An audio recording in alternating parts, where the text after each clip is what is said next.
Okay, so this question it asks like in a final 400 meter of a run, Junita perform a sprint in a straight path. So if it say it's a straight path, then it means that this is a motion in a line, right? A straight line. So that should be a linear motion.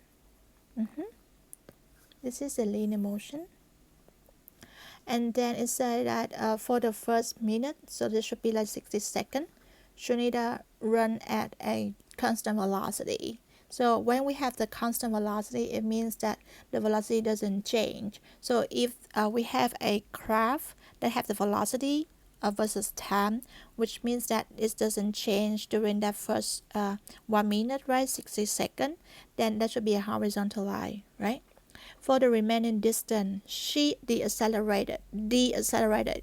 It means that her speed should drop down, and we see that it's uniformly, which means that the slope doesn't change. It's a constant as well. And it also means that the acceleration should be a negative value, and that's why the slope doesn't change. It's just a straight line going down like this, right? To rest, to rest means that when the velocity is equal to 0, right? So that means that it just like go and then it cross the horizontal axis OT at this position. It doesn't like go over more, right? Just here. From the initial speed of, so this is the initial bit of this phase. So like Junita motion can be divided into two phases. The first phase is just a constant velocity, and the second phase when the velocity drops down like this, she slow down uniformly. They asked it to sketch, so we got the shape of the crabs already, right? The thing is that we have to have appropriate values. So I guess that you can get the shape easily. What you just need is like the values to put in here, right? So how can we find the value? So far, we know that this is the constant velocity, so then this should be like 3. We got the units already, so we don't need to add the units here. We got this one to be 60 already.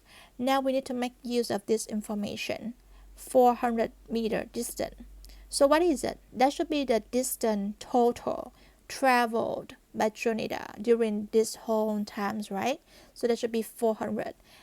Another thing that we need to note is that when you got a graph of the velocity and time, in physics we mentioned the vertical first and the horizontal variable later.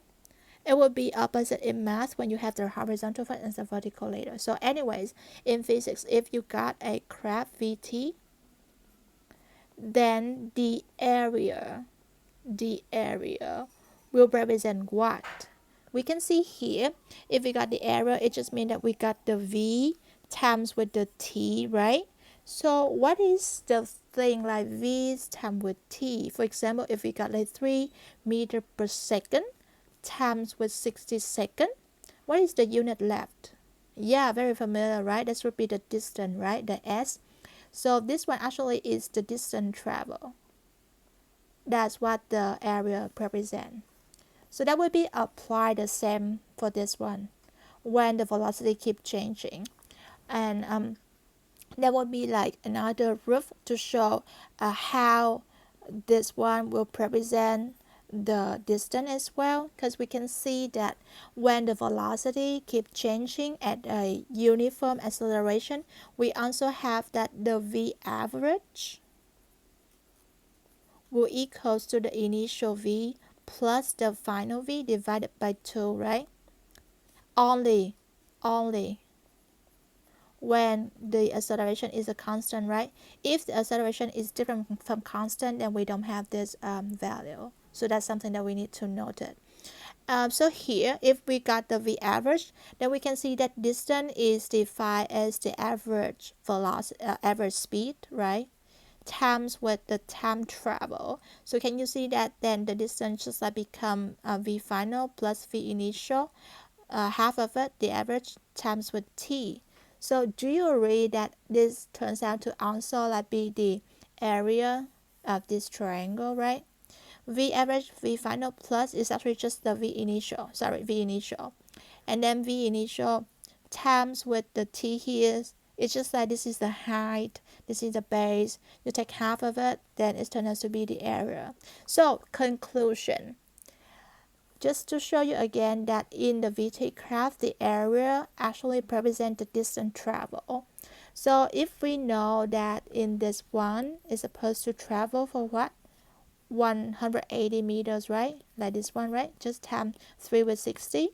Second cancel, just meter left. So that should be 180 meter. We know the total, it should be 400. So can you find this one, right? Just a subtraction, then should be like 220 meter. So then we know that this is the area of a right triangle, so we can find that it will be the half of the base and the height, right? The height here is like 3 seconds. 3 meters per second. Can we find the base? You can solve for it, right? Just multiply 2 with this one and then divide it by this one, and we got this value.